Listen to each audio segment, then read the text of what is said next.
पहा तुमच्या समोर गोल रिंग ठेवले आहे का? याच्यामध्ये काय करायचं तुम्हाला बेडूक उड्या मारायच्या हा. एकाने एका रिंग मध्ये उडी मारली का लगेच दुसऱ्याने मारायची. Okay 1 2 3 start.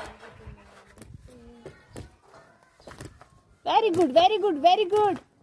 त्या शेवटच्या रिंग मध्ये आल्यावर आपलं नाव सांगायचं उभं राहून. माझं नाव परत पूर्ण नाव सांगा. शिकांवटकर.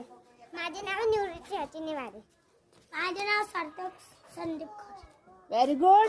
माझे नाव हा माझा सौ. थांबा 1 मिनिट. हा मला थांबायचं.